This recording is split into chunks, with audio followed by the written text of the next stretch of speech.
Hahaha, ini adalah modal yang kamu andalkan. Nantinya, ketika kamu bergabung dengan pekerjaan surgawi dan menerobos sage surgawi, kamu pikir kamu benar-benar jenius. Ini konyol, Anda pikir saya bukan seorang sage surgawi. Bahkan jika kalian bertiga bergabung, itu tidak akan menjadi masalah.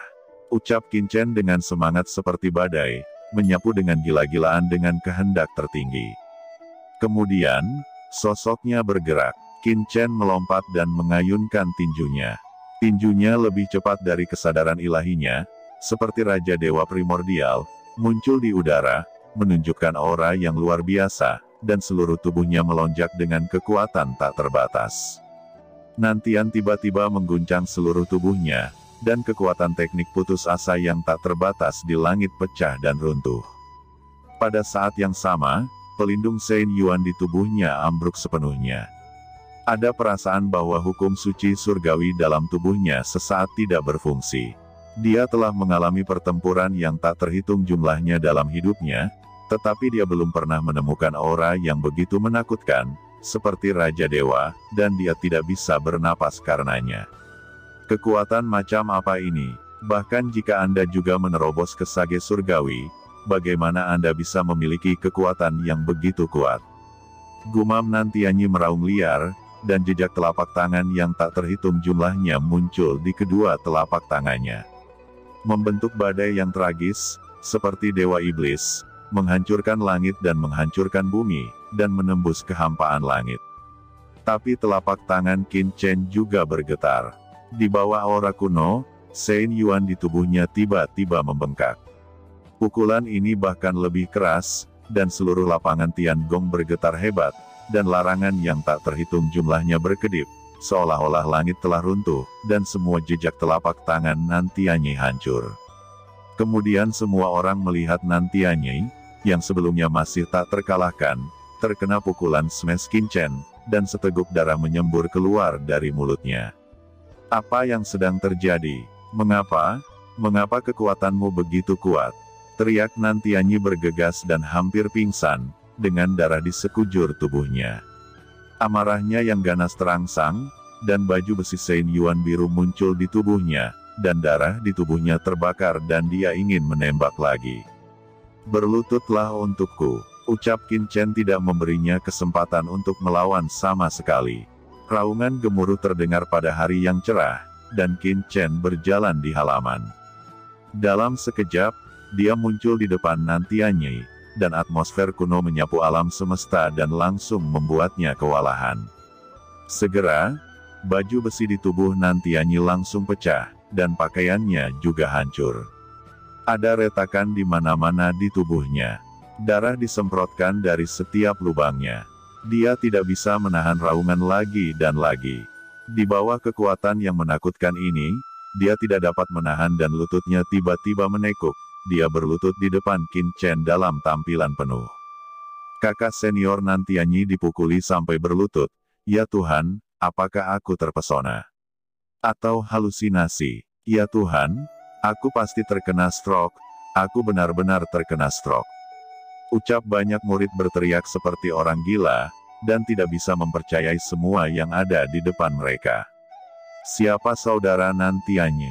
Putra tertua dari keluarga Nan, patriark masa depan keluarga Nan, Tian Jiao dari Guanghan Mansion yang tak terkalahkan, salah satu dari 3 tokoh luar biasa dari divisi pemurnian Tiangong, sosok yang tak terkalahkan, dia juga mendominasi dan kuat sebelumnya. Hanya beberapa napas, dia berlutut ke Qin Chen dalam tampilan penuh. Kontras yang kuat semacam ini membuat orang normal berpikir bahwa dia terkena serangan jantung. Tidak ada yang akan membayangkan bahwa Qin Chen akan begitu kuat.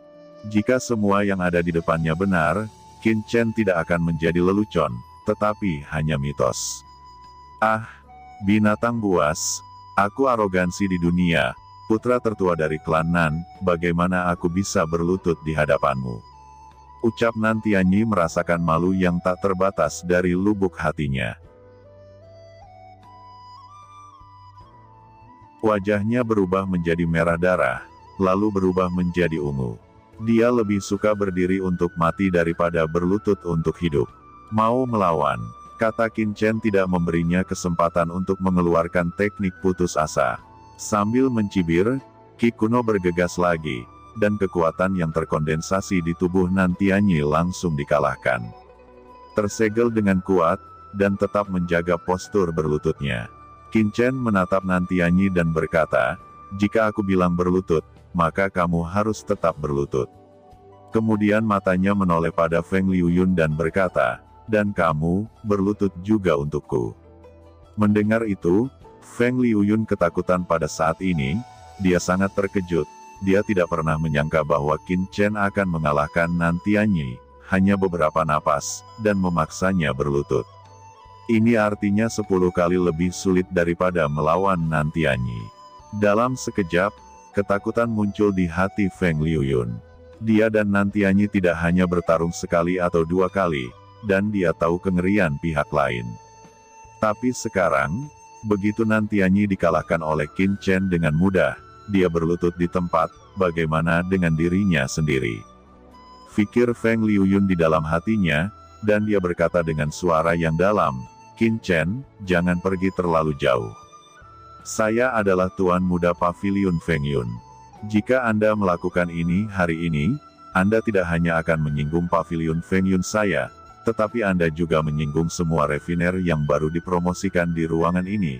Tidak peduli seberapa kuat Anda menyinggung semua orang, akan sulit untuk bekerja di masa depan," ucap Feng Liuyun. Qin Chen menjawab, "Menyinggung semua refiner katamu." Mata Qin Chen berkilat, dan dia melirik murid-murid Tian Gong lainnya yang hadir, dan mencibir berulang kali, "Hanya beberapa sampah, apa yang harus ditakuti untuk menyinggung mereka? Berani mengatakan setengah kata, aku juga akan membuat mereka semua berlutut. Berhenti bicara omong kosong, berlututlah untukku." Ucap Qin Chen tersenyum dingin, maju selangkah, dan menekankan telapak tangannya ke Feng Liuyun. Ekspresinya seperti memukul lalat, dan dia tidak mempedulikannya. "Mata Dewa Feng Yun," ucap Feng Liuyun mengeluarkan jurus badai pemusnahan yang tak berujung meledak dari matanya. Badai hitam menyapu seperti angin kencang. Pada saat yang sama, tubuhnya buru-buru melompat ke atas, dia akan melepaskan diri dari kendali dan melarikan diri ke tempat lain. Tapi aura kuno liar Qin Chen menyapu, menutupi seluruh alun-alun, dan badai pemusnah yang ditampilkan oleh Feng Liuyun menghantam langit kuno yang liar, seolah-olah lalat menabrak dinding, meledak satu demi satu, dan terus-menerus berantakan. Tubuh Feng Liuyun tiba-tiba jatuh. Qin Chen membalik dengan tangannya, dan Feng Liuyun tiba-tiba ditekan, dan jatuh ke tanah dengan suara gedebuk. "Sialan, jurus angin mengamukku, semuanya menjadi runtuh." Gumam Feng Liuyun ketakutan dan marah. Tidak mungkin baginya untuk berlutut, seluruh tubuhnya benar-benar mulai terbakar, esensi darah dan napas Shen Yuan melonjak, terutama kedua matanya, yang berubah menjadi 2 warna hitam dan putih. Teknik pembunuh yang mengerikan ini, menyerang balik Qin Chen. Sebuah kisaran angin dan awan muncul di sekitar. Dalam angin dan awan itu, tentara dewa dan iblis dengan wajah dan baju besi yang mengerikan muncul. Memegang pedangnya, dan dengan marah menyerang Qin Chen. "Hahaha, di tangan Tuan Muda ini, masih ingin melawan," ucap Qin Chen mencibir dengan jijik, dan segera menunjukkan jejak aura pembunuhan di langit. Tiba-tiba, dunia penuh dengan aura pembunuh, dan aura angin dan awan yang ditampilkan oleh Feng Liuyun tiba-tiba menjadi penuh lubang. Pada saat berikutnya, tangan besar Qin Chen sudah menutupi Feng Liuyun. Feng Liuyun menjerit dan jatuh tiba-tiba, jubah mantelnya pecah, dan dia berlutut dengan keras, berlutut dengan nantian satu persatu. Ketika banyak orang melihat adegan ini, mereka hampir pingsan karena terkejut. "Apa? Kakak senior Feng Liuyun juga berlutut? Ini sangat kuat," ucap murid yang tak terhitung jumlahnya berkeringat dingin. "Juara Yunzu, bukankah itu sangat kuat? Mengapa ada orang yang begitu kuat di dunia ini?" Tidak heran kakak senior Bai Yutang hanya mengakui Qin Chen ini. Dia benar-benar punya alasannya. Untungnya, Brother Bai Yutang tidak menargetkan Qin Chen, Jika tidak, saya khawatir 3 senior akan berlutut di sini saat ini. Bisik banyak murid tampak ngeri dan memandang Qin Chen seolah-olah mereka melihat iblis. Dari lubuk hati mereka, kekaguman dan ketakutan yang tak ada habisnya muncul. Meskipun Nantianyi, Feng Liuyun, dan Bai Yutang pertama kali memasuki pekerjaan surgawi, mereka telah meninggalkan keagungan yang kuat di hati para murid lain tahun ini, tetapi pada saat ini, semua keagungan itu menghilang. Di mata semua orang, hanya Qin Chen yang tersisa, berubah menjadi sosok yang tak terkalahkan. Jika seseorang bertanya siapa murid utama yang direkrut oleh Tian Zuo kali ini, tidak ada keraguan bahwa semua orang akan mengatakan bahwa itu adalah Qin Chen, dan tidak akan ada kemungkinan kedua. Kalian, siapa lagi yang ingin meragukan Ben Shao? Tidak masalah, silahkan menyerang duluan. Qin Chen berkata dengan acuh tak acuh kepada murid Tian Zuo yang tersisa. Semua murid yang hadir seperti di neraka, mereka mundur dengan gila-gilaan, dan siapa juga yang akan berani muncul, itu hanya mencari mati. Banyak orang hanya memuji Qin Chen. Di surga, mereka semua menyembah yang kuat. Qin Chen melanggar aturan di awal, memancing kemarahan orang-orang, tetapi Qin Chen mengalahkan Nantianyi dan Feng Liuyun. Yang membuat orang-orang segera mengubah nada mereka. Adapun Nantianyi dan Feng Liuyun, mereka sudah lama dilupakan. Di lain sisi, Nantianyi dan Feng Liuyun masih berlutut di sana, hanya merasa bahwa wajah mereka memerah, dan hati mereka sangat dipermalukan.